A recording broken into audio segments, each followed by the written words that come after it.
Welcome to the Story Behind Clue series. In every episode of this series, we talk about the history of one of the original weapons used in the game Clue.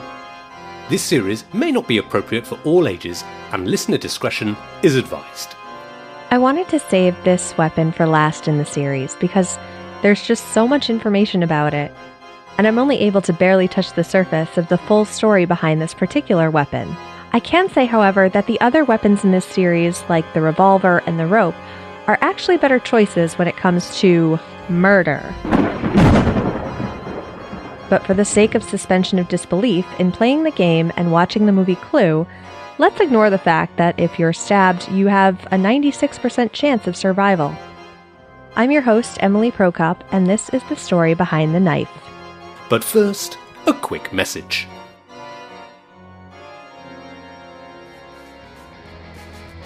Hi, this is Layla. You're listening to my mom's podcast. If you like the story behind, tell your friends. Have fun.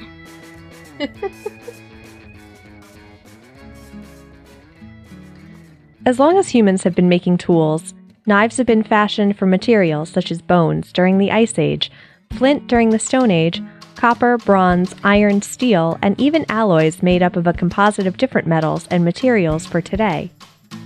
Archaeologists continue to find knives that prove the ancestry of hunters. Recently, a stone knife dating back to 14,550 years ago was found in a sinkhole in Florida, proving game hunters existed 1,000 years before what historians considered the earliest game hunters in North America. But knives have a special place in cultures and histories all over the world. The different types of knives range from knives specifically to tear down tough sugarcane crops in the Philippines, or curved Gurkha knives of Indian Gurkha fighters. And if you ever want to get trapped in a how-it's-made rabbit hole, look up the making of a katana samurai sword and how it takes a 3-day process just to heat the metal up, before folding it over and over itself to remove impurities.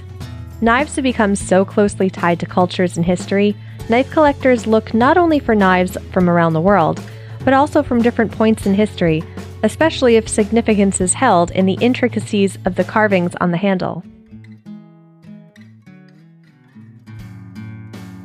The knife featured in the movie Clue was a Fairbairn Sykes World War II British Commando knife, which was made after a meeting in November 1940 between William Ewart Fairbairn, Eric Anthony Sykes, and Jack Wilkinson to create the perfect fighting knife for the commando units of the British Army.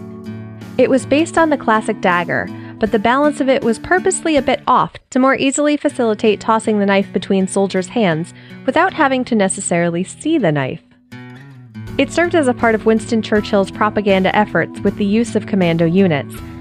These were the units of soldiers who proved the toughest and were sent to German-occupied Europe following the siege at Dunkirk.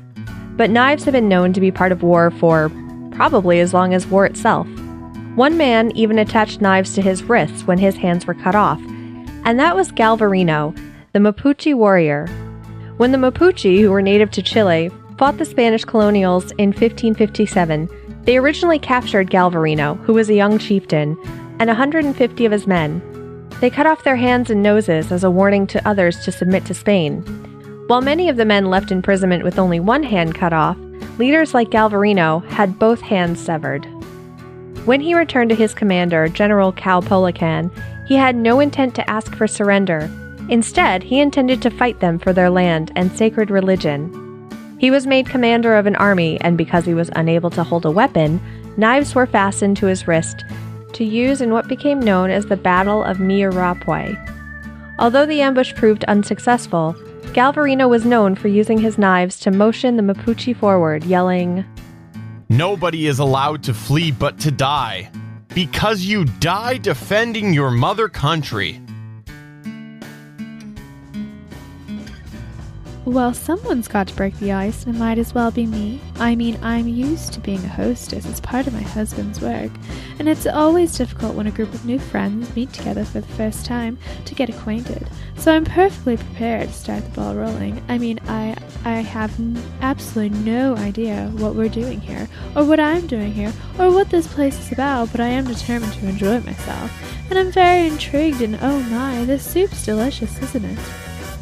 Mrs. Peacock, played by Eileen Brennan in the movie, was being blackmailed for taking bribes to secure her senator husband's votes. She was shown during dinner enjoying her soup, saying it was one of her favorite recipes, which is actually her undoing at the end of the movie, when Wadsworth reveals the meal they were served would have only been familiar to her because she had known and murdered the cook. It turns out that rare recipe they had that night was monkey's brains. To be honest, I always assumed monkey's brains was the name of a recipe that actually had nothing to do with a monkey, like monkey bread. Unfortunately, when people talk about monkey's brains, they mean just that. Luckily though, it's not a common dish at all, despite references to it in pop culture when talking about exotic foods or lands, like in Indiana Jones and the Temple of Doom. One origin story is that it came from a tongue-in-cheek column written in 1948 describing eating habits of the Chinese, with monkey's brains being briefly mentioned. But as far as I can tell, most world travelers and cuisine journalists have yet to find a restaurant that actually serves the dish, making it an urban legend. Although there are stories passed around about a friend of a friend trying the dish, if it does happen to be true and you are in the predicament of having to eat monkey's brains, you can politely refuse, citing fear of kuru, a disorder occurring when simian gray matter is consumed that's similar to mad cow disease. Also, researching this particular topic was one of the worst things I could have picked during my lunch hour. Oh, whoever it is, they've got to go away or they'll be killed! Is there a little girl's room in the hall? Oui, oui, madame. No, I just want to powder my nose.